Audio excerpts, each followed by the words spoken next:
കഴിഞ്ഞ ദിവസം Russian president Vladimir Putin സോച്ചിയയിൽ നടന്ന വാർഡായ് ചർച്ചാ ക്ലബിൻ്റെ പ്ലീനറി സെഷനിൽ സംസാരിച്ചുകൊണ്ട് പുടിൻ പറഞ്ഞ വാക്കുകളാണ് ഇപ്പോൾ വളരെ ശ്രദ്ധേയമാകുന്നത്.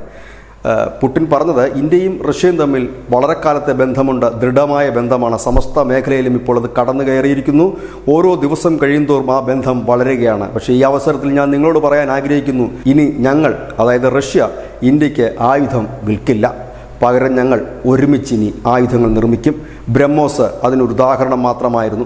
ഇനിയുള്ള ആയുധങ്ങളെല്ലാം ഒന്നിച്ച് നിർമ്മിക്കാനും ഒന്നിച്ച് രൂപകൽപ്പന ചെയ്യാനുമാണ് ഞങ്ങൾ താല്പര്യം പ്രകടിപ്പിക്കുന്നത്. അതിന് പ്രധാനപ്പെട്ട കാര്യം, ഇന്ത്യ ലോകത്തെ ഏറ്റവും ജനസംഖ്യയുള്ള രാജ്യമായി മാറുന്നു. ഒപ്പം തന്നെ ഏറ്റവും ദ്രുതഗതിയിൽ വളരുന്ന ഒരു സാമ്പത്തിക വ്യവസ്ഥയുള്ള രാജ്യം കൂടിയാണ് ഇന്ത്യ. ഇന്ത്യ ലോകത്തെ സൂപ്പർ പവറാണെന്ന് പറഞ്ഞത് വ്ളാഡിമിർ പുടിൻ തന്നെയാണ്. അദ്ദേഹം പറഞ്ഞത് ചൈനയും ഇന്ത്യയും തമ്മിൽ ചില പ്രശ്നങ്ങളുണ്ട് എന്ന് തനിക്ക് അറിയാവുന്നതാണ്.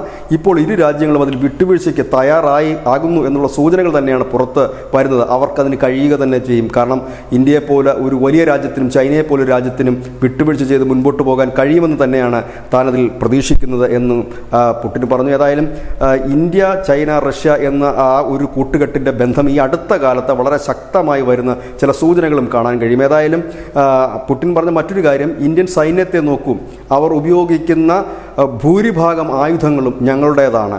ഞങ്ങളുടെ ആ ഒരു വിശ്വാസത്തിൻ്റെ ഭാഗമാണ് അത്തരത്തിലുള്ള ആ ഒരു ആയുധ സേനയിലെ ഇല്ലെങ്കിൽ സൈനിക ആ വ്യൂഹത്തിലെ സൈനിക ഉപകരണങ്ങളുടെ ആധിക്യം എന്നുകൂടി പുടിൻ പറയുകയുണ്ടായി. ഏതായാലും കഴിഞ്ഞ കുറേ കാലമായി തോക്കുകൾ ഉൾപ്പെടെ ഇന്ത്യയും റഷ്യയും സംയുക്തമായി ചേർന്ന് ഇന്ത്യയിൽ തന്നെയാണ് അവ നിർമ്മിക്കുന്നത്. News desk.